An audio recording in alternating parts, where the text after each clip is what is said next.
Okay, so without any further ado, right, we're going to get the show rolling.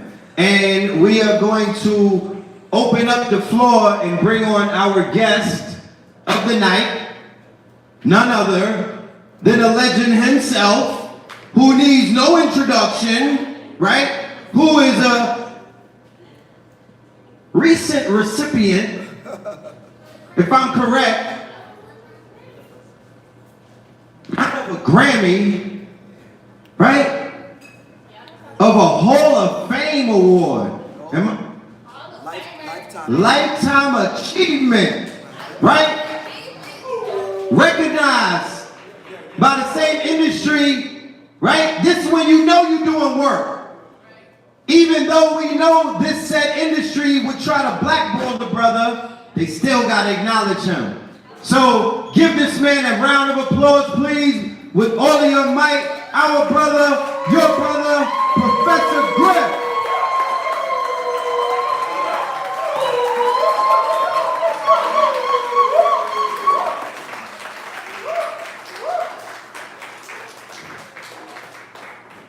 Greetings, how's everyone doing? Y'all can do a little bit better than that. How's everyone doing? As always, giving praise and thanks to the Creator, whatever degree of consciousness that, alright, who set this microphone system up? These speakers should be facing that way. This phone, I think, is by For here. real? Just like that? I'm gonna bring this We're gonna turn them out just a little. to the front. Alright. Alright. Remember back in the day we had them old ass systems, and this never happened. So they got sophisticated. Yeah. How many people remember the blackout in New York in 1976? Yeah. Oh, 3 or 4. Oh, the rest of y'all are young? Okay, cool. No, seriously, after that blackout, we had every kind of system you could imagine. This cats came off. For real. Anyway, greetings to the Sirius Mindz family. Of course, greetings to KTL, Logan Ledge. Give a round of applause to my good brother, Red Pill, who calls me every now and then. Let's give a round of applause. Give it right there. Accompanied by my good brother, Shane Shakur, Tupac, no relations. And give yourselves a round of applause.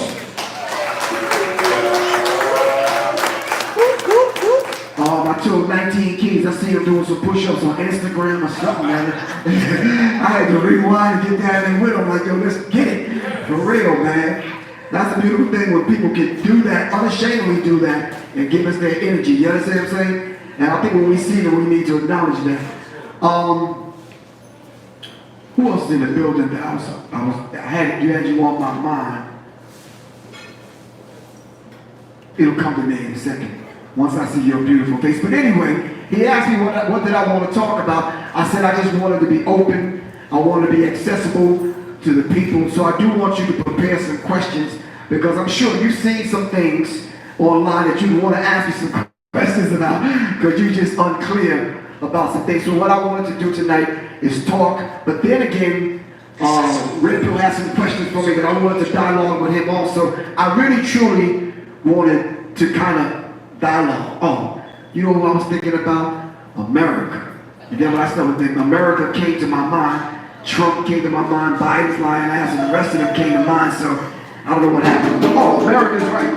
Thank you, America. Really appreciate you. All right. Now, Brother Black was on the right track. Can we get some, just a little bit in the background? America might want to help you, but it has to be a little bit slower than that and methodical. See, now that energy is gonna get my blood pressure up. You gotta slow it down, bro. See, he's moving too fast for me. Something kind of mellow, like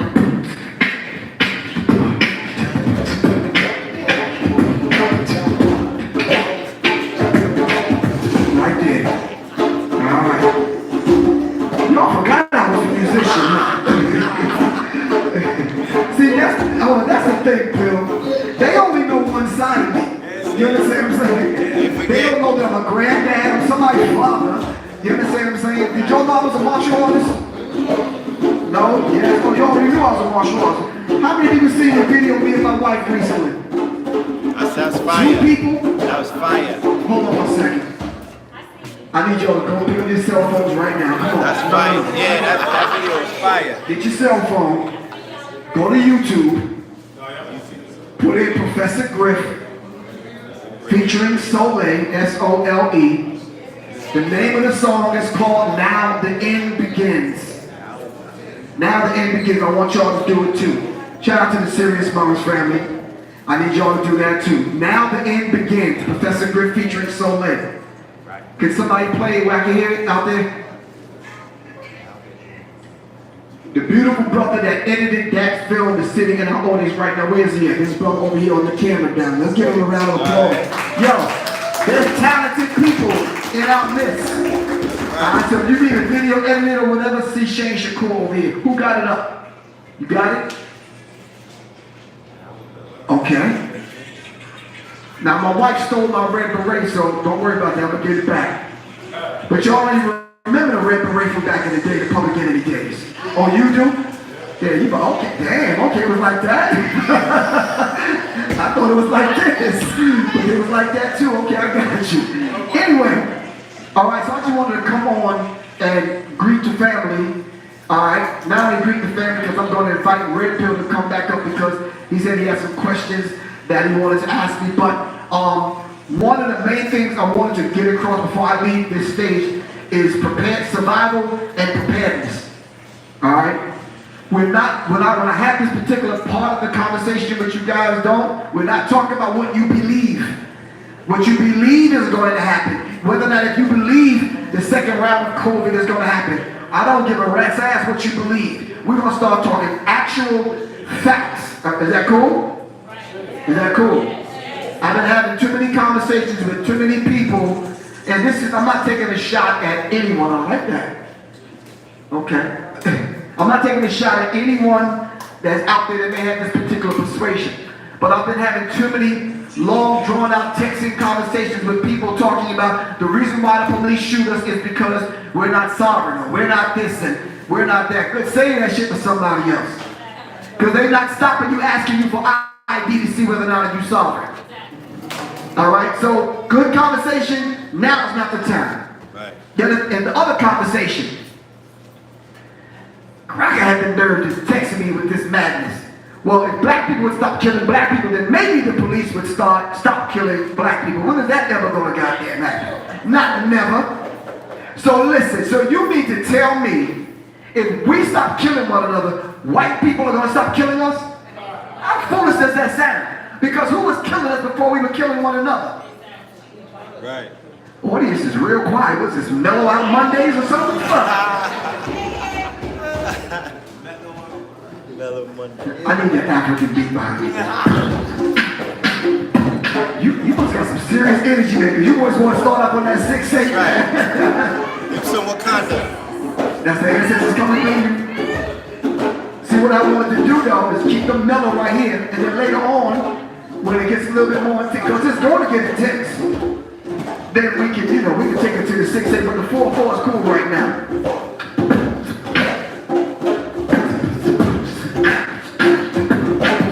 That's cool. All right, now check this out. Just a little bit about Professor Griff. Like you, I was born to a mom who had 12 other children. I'm the 7th son, 12th child. Born on August 1st, 1960. I'm 60 years old right now. Okay, thank you for the applause, but the disrespectful thing about that is we used to live to be 1,000. Remember? No, you don't remember? We'll roll your minds back. And when I say roll your minds back, let me go deeper into that. There's millions of years of ancestral wealth that's in us. Every single person in this room. We have to begin to learn the process and the methodology to go inside the self and pull the rest of the self out. Alright? So guess what has to happen before that happens? We gotta kill the nigga. See how the room got extra quiet. We gotta kill the nigga and move the nigga out of the way. Not the nagas, that's beautiful. We gotta kill the nigga, the one that the cracker made, to move out of the way so we can reach down and grab and reintroduce ourselves to ourselves. I'm going to say that again. Shane, can you bring me that warrior tapestry up the table? You need to be introduced to yourself, all right? But the individual has to make the introduction to the self, because it's simply put like this, and hopefully some of you already know this, but let's see if I can jog some memories. In having a conversation before I took that journey with my mate, all right? She simply put it like this. She says she's on a journey of the self, through the self, back to the self. Come on, y'all, talk to me. Give me something back. Yes, no, maybe. All right, okay. The journey of the self, through the self. You experience everything that the self has to offer. Then when you finish with that, you return back to the self. And follow with me. So now when I meet you, turban and all, there's a lot we don't even have to discuss because we didn't meet by accident, right or wrong. Our paths crossed for a reason. There's no such thing as a coincidence, am I right or wrong? We don't even have this concept of coincidence. Things happen when they're supposed to happen, am I right or wrong? Okay? All right, follow me now. So when mom gave birth to Griff, all right, just like you, I was just kind of doing my own thing, whatever my own thing was, until I got the call from the divine. And then when I answered the call, that's when I began my mission. And as the Western world think who's been in the military? Anyone? Okay, so you know when they say forward march, and you step out on your left foot, well, they stole that from ancient Kemet. I'm sure you'll already know that. Because you step out with the left foot forward, trampling evil before your heart goes after it. Am I right or wrong? So we have to trample the evil before we move forward. So when I got the call, everything that was a hindrance in my path, I had to get it out of the way. Listen, physically, I should have said the physical for last, because that's not the important thing. Spiritually, mentally, intellectually, on a psychic level, then physically. All right? Because we're all gods and goddesses having a human experience, am I right or wrong? We're spirit beings, am I right or wrong, having a human experience. Right or wrong? This body will go back to the essence sooner or later, right? Okay, but you will forever live. All right? This is why when we take the stage, we pour libation and give libation, and we call on those that still live in us, because our ancestors speak to us from within us. Am I right or wrong? You are your ancestors. You are your ancestors. This is not that deep. Come on, y'all. This is basic stuff. Right? You are your ancestors. So then when you walk, know that you're not walking alone. How many people, let's just be honest, how many people have ever seen me going to and fro in Atlanta and seeing me with bodyguards? Not none of you. Because I have the ones that you probably can't see. Now you probably see them. You probably see them. But I'm going to have the big bodyguards following me around protecting them. I am protected already. See, the vibe in the room is kind of, now you're getting kind of spooky on us, Griff. No. Remember back in the day, the old ones that was among us that came before us used to read our auric field? You remember back in the day when you were sick and you didn't have a doctor to go to? Your grandmother used to come, look you in the eyes, pull this down, look in your eyes, look at your forehead, right or wrong. And she knew what was wrong with you. Before you delivered yourself to the crackers and the white coats. Come on, talk to me. Right or wrong? What happened to that science? All right? What happened to that intuitive science that was buried in us that we knew? You remember back in the days when you brought him home to introduce him to the family because you thought his ass was cute? And he had to sit among the family and the family had to ask him questions? That's called the ass circle. You didn't go to the ass circle, did you, bro? I went to the ass circle a couple of times.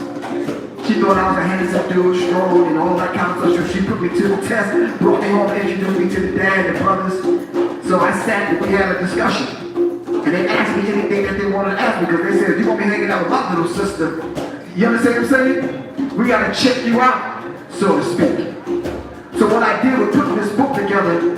All these things that I talked to you about for the last 10 minutes, I put in the book.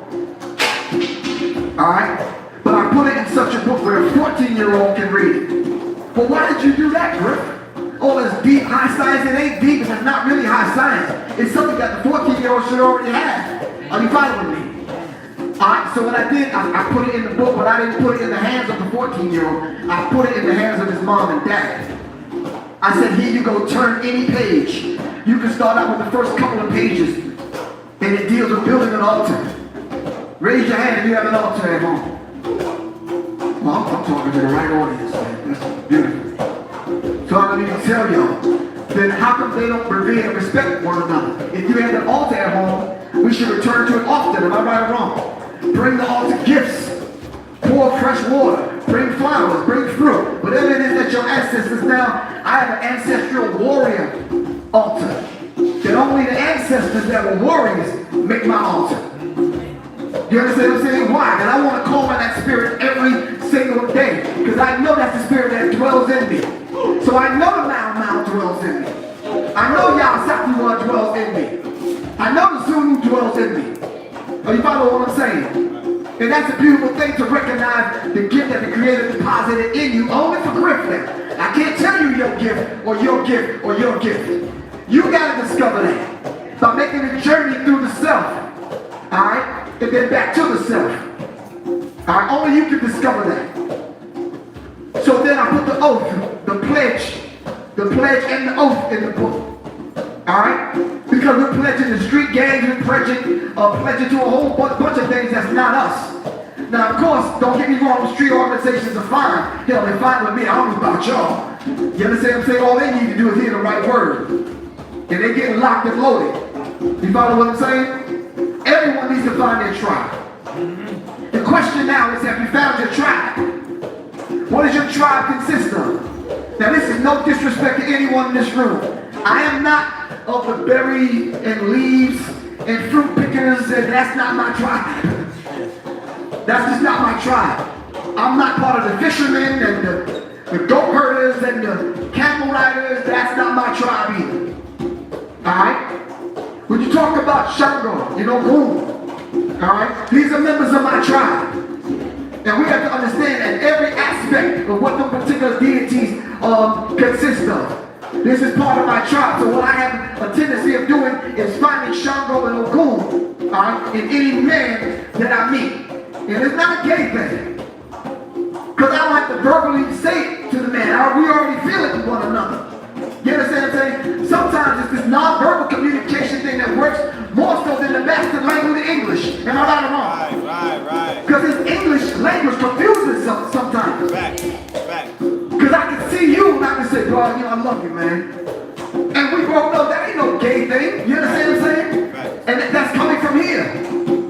Alright, so that's just a little bit about Professor Griff and what I put in this book. And those brothers and sisters, alright, whose spirit I call upon every single day I put in this book. So you know you're going to see Winnie Mandela, right? You know you're going to see Dr. Francis Cress Wilson and all those ancestors, Dr. Amos Wilson in the book. Alright? That's just a little bit about Professor Griff. So when the public enemy thing happened, I was just walking out, I was walking in my path. That's why when you saw me on stage, it was easy for me. Now, I didn't put too much effort into it because that's where I was supposed to be. Did not want to take the front. If you knew anything about public enemy, I stayed in the back, kept my eye on everything and every damn body. You understand what I'm saying? And it worked. Shortly after that, let's fast forward a whole lot of here so I can bring the red pill back up. This situation that went down recently with Nick Cannon and me and Red Pill are going to discuss briefly. And then the thing after that happened with DLU, we're going to discuss also. I don't want y'all to look at that through the lens of Professor Griff taking the high road, so to speak. When you're 60 years old and you're a junior elder in this, we have to start thinking more and start calculating more strategically. So instead of Professor Griff getting heated and blasting out and lashing out, I gotta think in terms of 7 generations behind me. Your children's children, are you following me? So when they look back on, there's wisdom in that. Am I right or wrong? You know how many times I've been poised to slap the shit out of somebody, but I had to think about it twice? No, y'all don't know. We'll talk about that some other time. Ladies and gentlemen, brothers and sisters, give another round of applause for my good brother, Red Pill, on deck.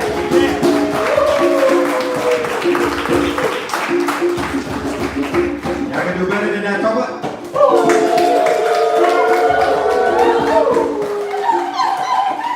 So we're going to share the microphone. I have some questions that I want to engage my brother, Professor Griff, with. Fun fact, this is something that the family might not be familiar with. 10 years ago, we are in 2020. So in 2010, I was just getting my start on the big stage, you know, which was, it started out as a dream of mine. I remember going to a lecture and seeing Dr. Sabi on stage. I was like 8 years old. He was barefoot, you know what I'm talking about? And I was on the floor and he looked like he was 100 feet tall, you know, because he was a rather tall, lanky man. And I was like, damn, I don't know what it would take for me to get on one of those stages, but I can't, you know, that was a dream of mine. And I was started to live out my dream in 2010. And my first lecture that me and my brother Blue Pill did was entitled Blueprint 322. And we did that in Brooklyn. And then our second lecture was in Atlanta.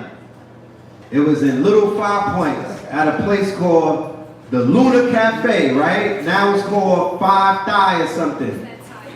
Thigh 5 or something. And a phone call was made to Atlanta to see if a legend would stand and put his name on a flyer with me and my brother Blue Pill alongside A.A. Rashid, and the brother who got the phone call was Professor Griff. And he said, yeah, he told Black Dot, you already know I'm gonna be on that bill. So for my second lecture, right, 10 years ago, right here in the A, my big brother right here co-signed us and yeah, stood right there with us. You feel me? Yeah. So I'm indebted. You know, this is how, you know, I'm indebted to this man. Like, I remember, I'm one of those brothers who I would never forget who was there for me on my day one journey. I would never forget who helped pave the way. And I won't never forget to say it.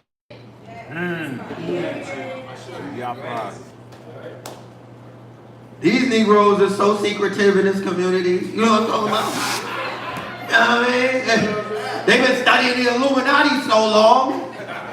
When it comes time to give a nigga his accolades, they like, nah, secret society. Like, we gonna keep that on the low. Like, you know what I mean? No, nigga, say what happened. Like, you know, talk black to me. Because everybody, this is like, remember, this whole experience is gonna be written. It's gonna be Netflix movies about it. I'm talking about the whole community, this whole movement. So it's important to get the story correct. You know what I'm talking about? And we're gonna do a lot of that. We're gonna be correcting a lot of history that has been turned into mystery because the people who are out here telling the stories, they didn't even know it themselves, right? So, on that note, my first question would be to Professor Griff. We now are in a day and time where we finally see contributors to DJ Vlad's platform, right? Most importantly, our good brother, Lord Jamal. Shout out Lord Jamal. Give him a hand. Lord Jamal. Another fun fact. Professor Griff came under fire, right? Based off of an Ogun ceremony. There was a martyrdom that took place in Dallas, Texas on 7/7/7, right? Straight ritual. It involved a gentleman who happens to be on some of our altars. His name was Mika Johnson, okay? He martyred Alton Sterling. What does martyred mean? Martyred means he took it past the march and he shed blood in their name. He said no longer will they be a victim. You niggas can't ask for no justice, no peace. Because I'm going out like Harambe, and I'm finna spill some blood. And that's what he did. And he got sacrificed. And then they put a picture of him that he took at a lecture, the same way that somebody could take a picture tonight, and he was standing with Professor Griff. Now, never in the lifetime of mass shooters, or whatever they wanted to call it, would they put a picture of Dylan Roof and Garth Brooks together? You know what I'm talking about? Like, would they put a picture of Eminem and you know, what's his name? Timothy Leary together? No. But they targeted Timothy McVeigh. They targeted Professor Griff in that campaign. That was a propaganda campaign in 2016 when they were trying to marry certain communities with the conscious community, and they created the term black identity extremists, and they utilized our good brother, and there's a group of us that had to come to not his defense, but we stood with him. It was Black Dot, right? It was Pam Africa. It was Brother Sinetta who brought us on this platform so we could do a live stream so the world could know that we standing with our brother, because they were trying to put him in the crosshairs. And Lord Jamal was there, right? So I know that the brother stands for something, right? So he canceled Vlad. Why? Because Vlad started a propaganda campaign against the minister. A propaganda campaign that started after the Criterion speech on the 4th of July. On the 4th of July, after the minister charged Black America with a task. What was the task? He said in the Criterion speech, I want y'all to speak truth to falsehood, and I want you to attack falsehood wherever you see it with the truth. And he was like, throw away that book that don't work for you. And he went after these people, and they punched back. And people act like they didn't know that they was gonna punch back. And when they punched back, they knocked out a whole bunch of these Negroes' teethuses. Nick Cannon lost 2 of his buck teeth. Right? The small hats punched back. And they knocked out a whole bunch of our people. Allen Iverson folded up. He took his brains out. Who's the other one? Name somebody that folded, because a whole bunch of them folded.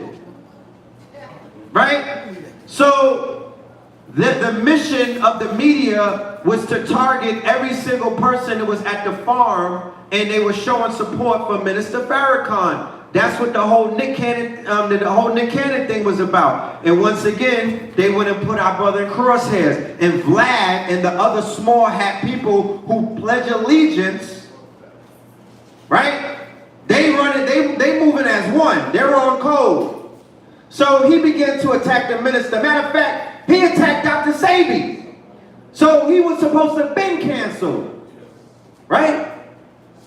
But my $1 million question to Professor Griff is, why is it that Vlad TV is even relevant? Why the hell is he even the go-to guy? Why is he the blog that I gotta wake up to get news from? Because I would love to go somewhere else. Is it no conscious people that could put together a goddamn WordPress page? Like, can we not do what he's doing?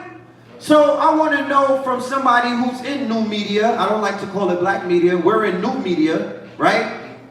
And we are the competitors to a Vlad, to a world star hip hop. Why is it that our community has not embraced the idea of owning and controlling and promoting and supporting our own media? There is a documentary film. Just make a mental note of this or write it down or put it in your phones. It's called The Social Dilemma.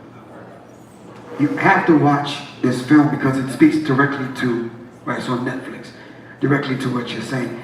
It has a little to do with us not uniting, us not wanting to support one another, but it has a lot to do with who controls and redirects those URLs, those algorithms, who controls that. All right, and I know it's happening to me. You understand what I'm saying? People started playing the numbers game when it came to YouTube. How many hits and how many likes until it was discovered that there were people actually were buying likes and hits. Click farms. Right, exactly. So there was actually had these farms where you can buy them. Right. There was a famous story that went down like 4 or 5 years ago. There was a band, a brand new band, couldn't get out of their mama's garage. All right, so the gentleman came along and wanted to put them on a European tour because they had so many numbers, thinking that they had a large fan base. Well, when the first day of the tour started, it looked just like the last day. Nobody showed up because they had bought all of the damn hits and likes. Do you understand what I'm saying? Because they weren't real people. Right. So we have to understand something. So these algorithms, these fake pages that are out there, which are thousands of them, and some of y'all went on them fake dates with people that y'all thought was the people.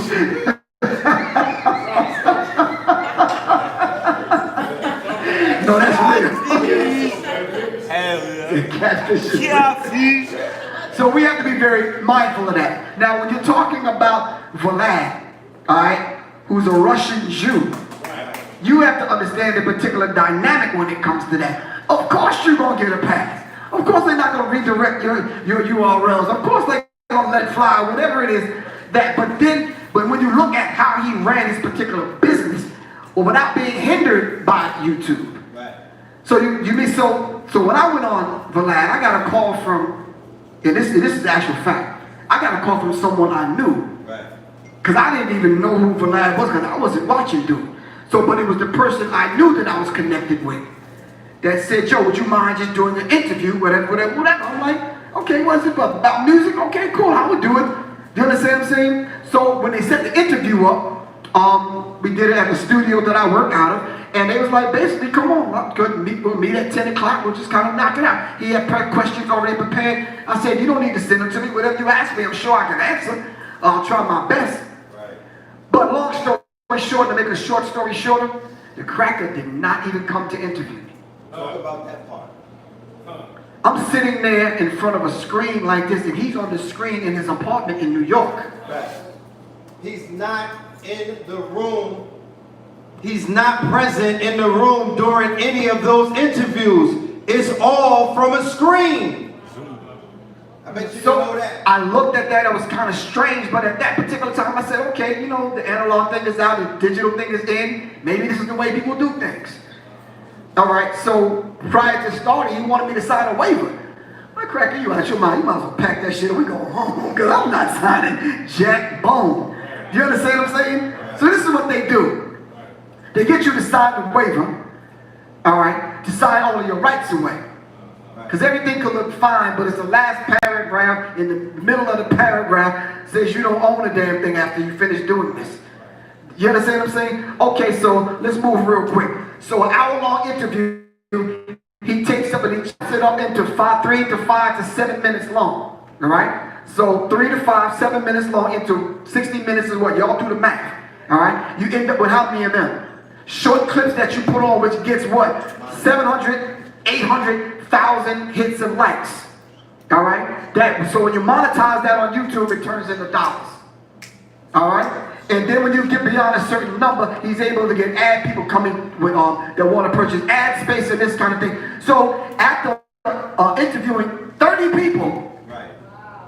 You understand what I'm saying? With 3 to 5 minute clips, an hour long. Look, I have to change the lexicon because that's important.